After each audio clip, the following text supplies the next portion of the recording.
elementos sociais que foram mudados. Eu vou falar aqui de como a nossa relação com certas características, com certos fatores e com certas dimensões da nossa vida mudaram. Gente, vocês não têm noção de quantos autores diferentes eu peguei para conseguir fazer essa coxa de retalhos aqui que eu estou trazendo para vocês, tá bom? Não vou ficar citando todos, um ou outro, às vezes eu até esqueci o nome da pessoa, sabe? Então não quero deixar alguém aqui de lado. Vou citar só em momentos muito necessários, ok? Porém, saibam que tudo que eu estou falando aqui, eu tenho referência. Não é eu que estou tirando isso do éter. Nada do que eu falei antes eu tirei do éter, e nada do que eu tô tirando, do que eu vou falar a partir de agora eu estou tirando do éter, né? Fonte cabeça, vozes na minha, né? Essa ideia de eu pesquisei vários autores em todo o mundo ocidental, sabe? Tenho de vários países diferentes, todos falando várias coisas e de todas essas áreas: sociologia, filosofia, psicologia, a área de direito, né, no caso magistrados falando. Então todos aqui estão falando coisas diferentes. Eu estou entre acho que 30 e 40 autores para conseguir fazer esse resumo aqui para vocês, tá? Então vamos falar primeiro da nossa relação com o tempo, tá certo?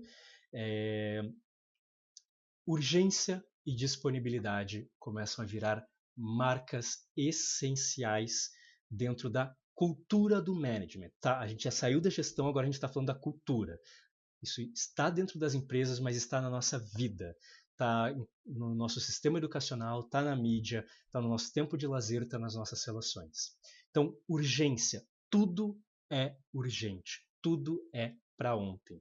E disponibilidade, nós temos que estar constantemente disponíveis.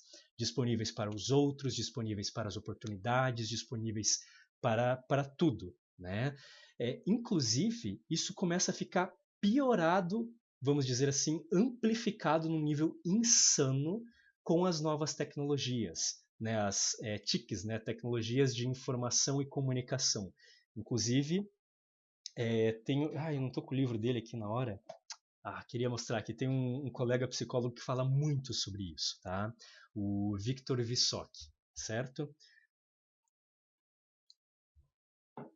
Mas eu tenho um subcapítulo, na verdade, no meu livro, que eu chamo de A Toda Hora, em Todo Lugar, em que eu teço só sobre essa parte de como as tecnologias acabam falando sobre isso, fazendo esse tipo de coisa.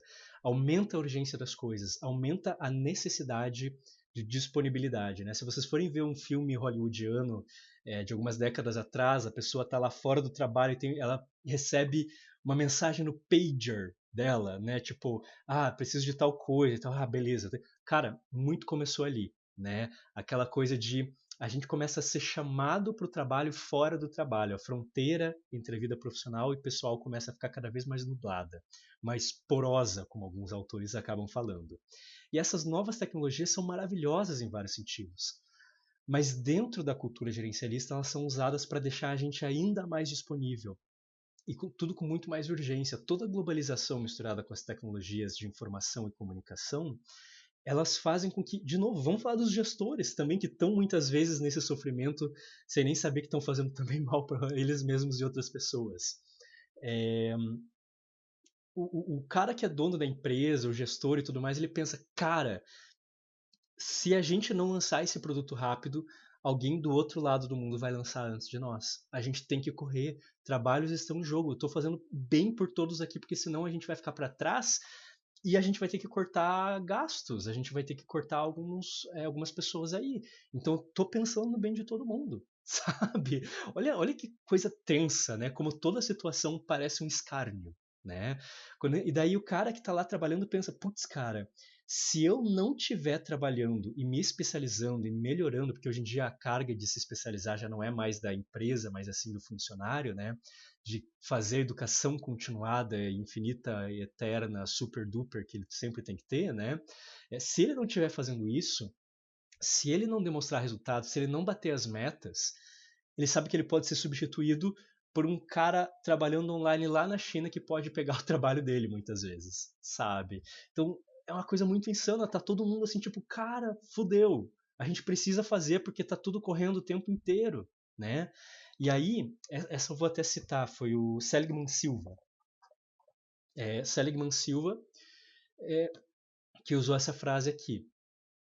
O passado se torna desvalorizado. Veja como se conecta com aquilo que a gente estava falando antes. Né? Não importa o que você fez por mim ontem, importa o que você pode fazer por mim agora.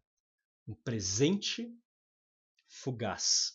Ok? O presente se torna fugaz. Ele está escorrendo por entre os nossos dedos. Podem fechar a qualquer momento o teu setor, você pode ser despedido, isso, aquilo, tal, tal, tal, tal. Você está trabalhando como... Você está trabalhando ali como autônomo, só que daí vem uma tecnologia, acabou com o teu trabalho, e isso e aquilo, meu Deus, eu tenho que sempre estar correndo velozmente para não ficar para trás. Ou seja, o presente é fugaz, aquela hiperflexibilidade.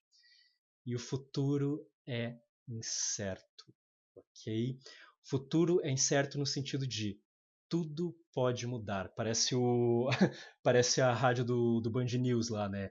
Em 30 segundos tudo pode mudar. E é meio que uma verdade. A Band News eu acho que não tem noção do quão sem querer elas estão falando sobre como está a nossa relação com o futuro e o tempo numa vida, num mundo muito gerencialista, ok? Existe meritocracia dentro dessa cultura do management? Perfeito, cara. Tudo isso que a gente está falando não é apenas meritocracia.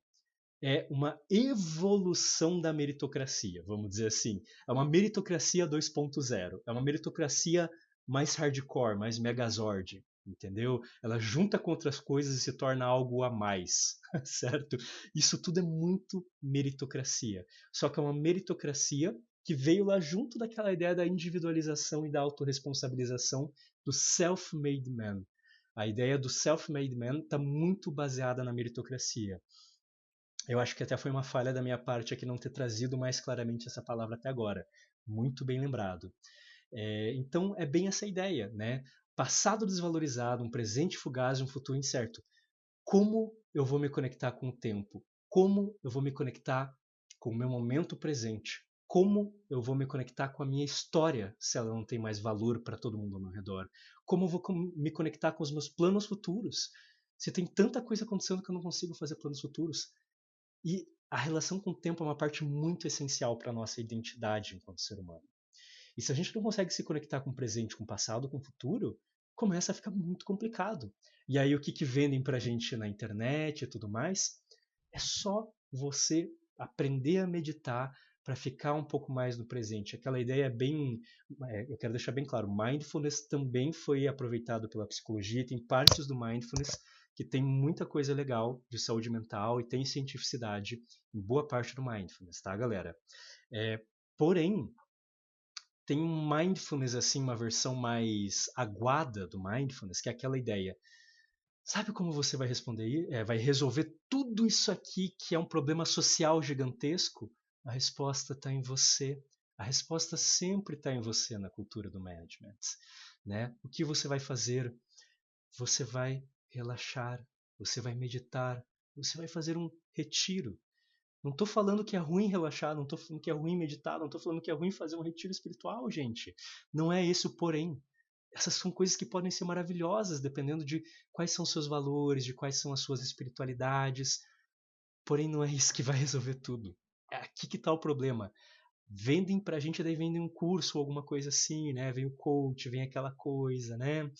Veja que delicado, né? A ideia também do self-made man é a resposta para tudo que existe de ruim, que está dando de errado na tua vida e no mundo, está dentro de você. Basta você mudar o seu mindset, né? É aquela ideia de você fazer pequenas coisinhas. Ah, os funcionários estão cometendo suicídio?